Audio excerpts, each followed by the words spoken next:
दोस्तों, मैं वाजिद अली मयूर चैनल से आपका स्वागत करता हूं एक नए एपिसोड के लिए।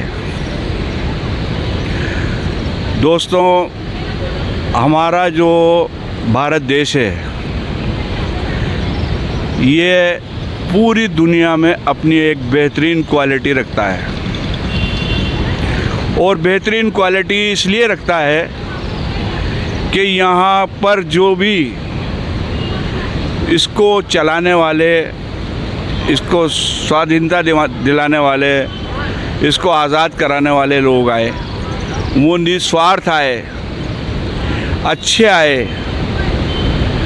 और सद्भावनाओं की दृष्टि से सबको देखने वाले आए। मैं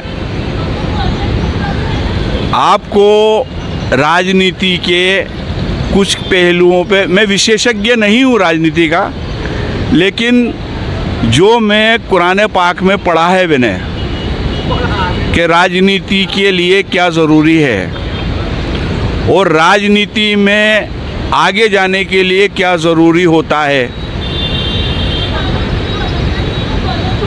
आप उन बातों को मैं अपने कुरान पाक की नज़र से देखते हुए उन बातों को देखता हूँ। पहले तो ये कहा गया है कि जो राजनेता हो और जो देश का हितैषी हो, उसे अपनी इंद्रियों पे कंट्रोल रखने का साहस होना चाहिए।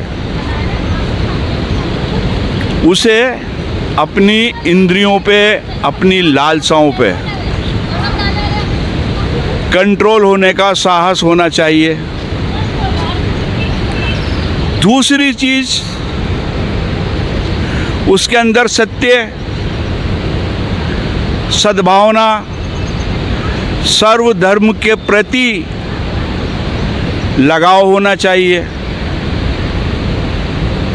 तीसरी चीज़, उसके अंदर त्याग,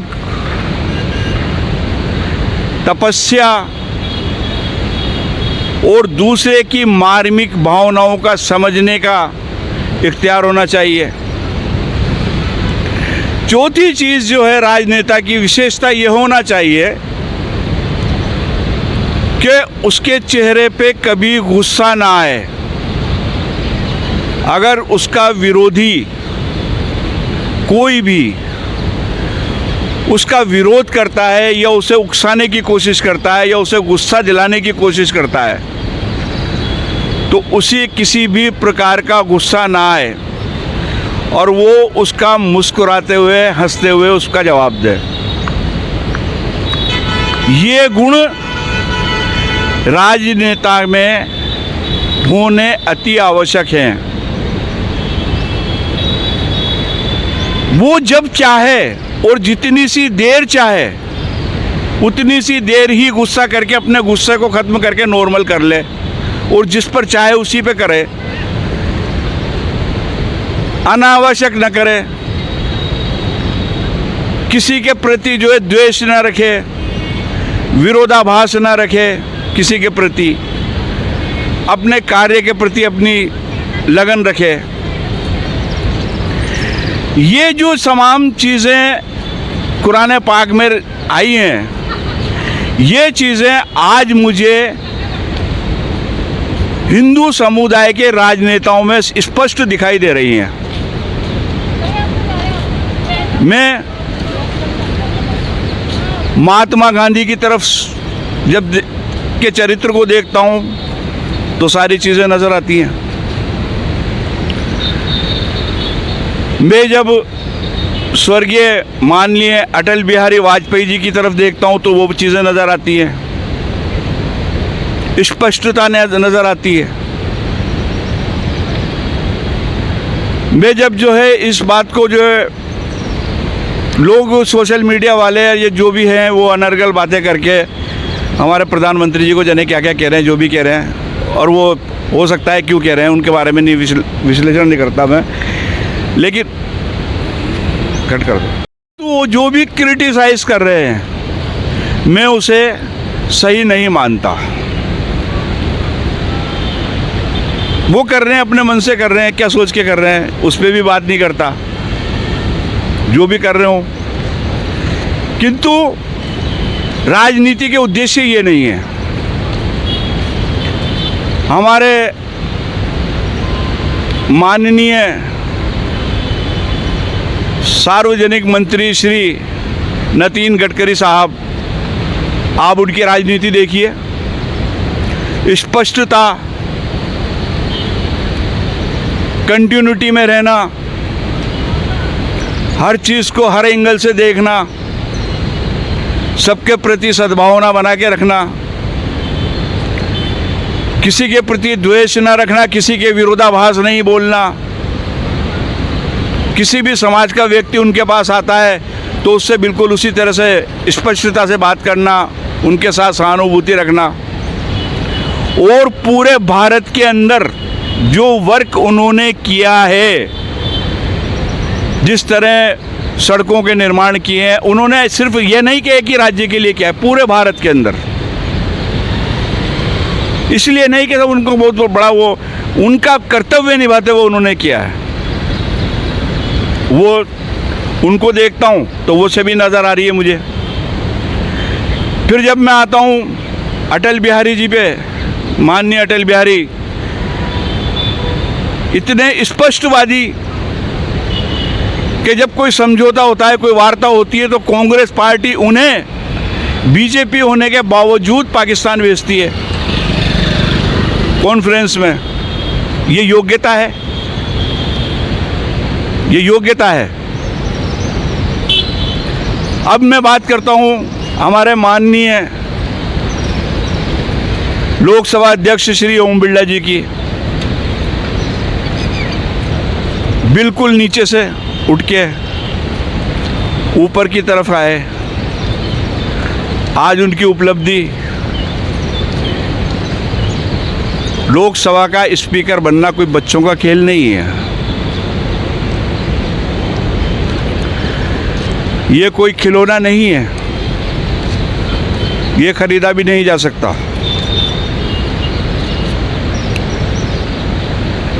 इस बात को सीरियसली लेना आवश्यक है। आप चरित्र देख लें, कोई किसी तरीके की कोई वो नहीं है। आप उनके एरिया के अंदर जब जाते हैं, उनके एरिया के अंदर जब लोग देखते हैं तो वो चीज़ें उनके जो पास सारा उनका माहौल है, उनके आसपास के लोगों का जो माहौल है, उस माहौल के अंदर उनके पास सबके डाटा फिक्स है, सबसे हमदर्दी है। उनके नहीं, पूरे और दूसरे लोगों के भी हैं।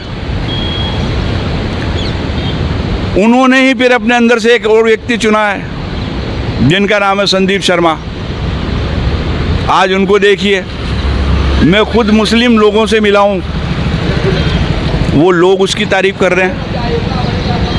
हालांकि मेरा उनसे कोई परिचय नहीं हुआ, ना मेरा उस पार्टी से कोई ऐसा वो है कि मैं उस पार्टी का कोई सदस्य हूँ या मैं उस पार्टी की तारीफ़ कर रहा हूँ। लेकिन मैं ये कह रहा हूँ कि जो कुरान की चीज़ें आई हैं वो इन लोगों ने एडोप्ट कर ली और आज तरक्की और बुलंदियों पे पहुँच रहे हैं।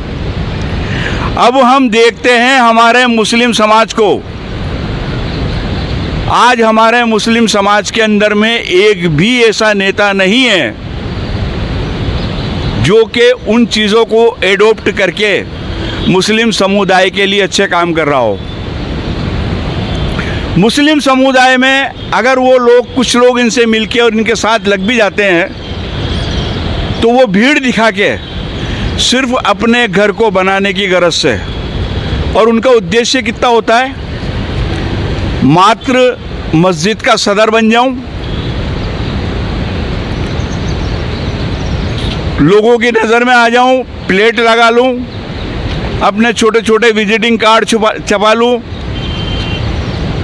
ज़्यादा से ज़्यादा उनकी अगर वो इच्छा हुई, ज़्यादा से ज़्यादा, जिसमें समझेंगे कि हाँ साहब हम बहुत बड़े, बहुत अच्छे वो हैं, तो उनने का वक्फ कमेटी का चेयरमैन वो अध्यक्ष बन जाऊँ, सदर बन जाऊँ। उन्हें ये कोई फ़र्क नहीं पड़ रहा कि मैं मुस्लिम समुदाय के काम करके आगे, इनसे आगे बहुत उपलब्धि प्राप्त कर सकता हूँ। नहीं, उनका एक टारगेट फिक्स है।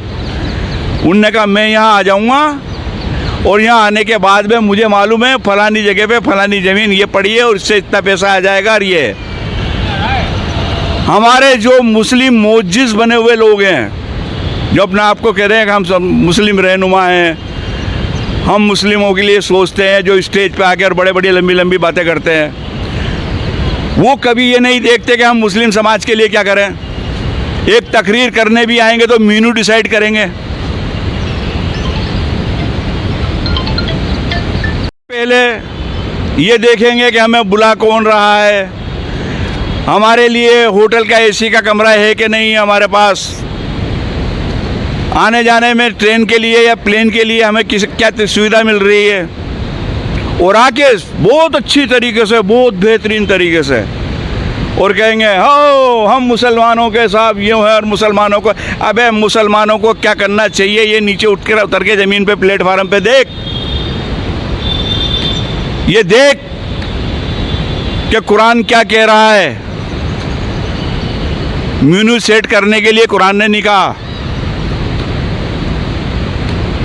पोस्ट हासिल करने के लिए कुरान ने नहीं कहा। और फिर भीड़ बताना राजनीतिक पार्टियों को, उनने कहा हमारे साथ भीड़ है साहब, हम समाज के मोअज्जिज़ हैं। और जो मोअज्जिज़ हैं, जो मोअज्जिज़ बन रहे हैं अपने आप को, वो समाज के गरीबों का पैसा हड़प करके अपने घर को बना रहे हैं। वो ये नहीं जान रहे कि हमें भी एक दिन इसी कब्र में जाना है, मिट्टी में दबना है। और ये लोग जो मुस्लिम समुदाय जिन्हें यूँ कह रहा है कि साहब ये तो गैर मुस्लिम है, और ये वो लोग वो काम कर रहे हैं जो तुम नहीं कर रहे, वो काम कर रहे हैं वो लोग। मिलो उनसे, किरदार देखो उनका पहले जाके। ये पार्टी वो है, वो पार्टी वो है, वो पार्टी वार्टी में मत उलझो, किरदार देख के पार्टी में उलझो, किरदार देख के पार्टी की बात करो, अच्छे लोगों को देख के पार्टी की बात करो। सांप्रदायिकता मत फैलाओ। अरे मेरे सामने लाके खड़ा करो कौन हिंदू है कौन मुसलमान है, मुझे फ़र्क बताओ कि कौन अपनी जगह पे खड़ा उतरता है। ना मुसलमान अपनी जगह पे खड़ा उतरेगा, ना हिंदू अपनी जगह पे खड़ा उतरेगा। तुम इंसानियत का पहलू देखो, क्या कह रहा है धर्म। जो कुरान कह रहा है वही पुराण कह रहे हैं, वही गीता कह रही है। फिर भेदभाव क्यों? तुम किसी गरीब को जाके जो है खाना नहीं खिला सकते, किसी के साथ बैठकर खाना नहीं खा सकते, वहाँ धर्म आ रहा है। और जहाँ अय्याशी करने जा रहे हो वहाँ धर्म नहीं आ रहा तुम्हारा, वहाँ नहीं पूछ रहे कि धर्म क्या है, क्या हो। मेरे दोस्तों,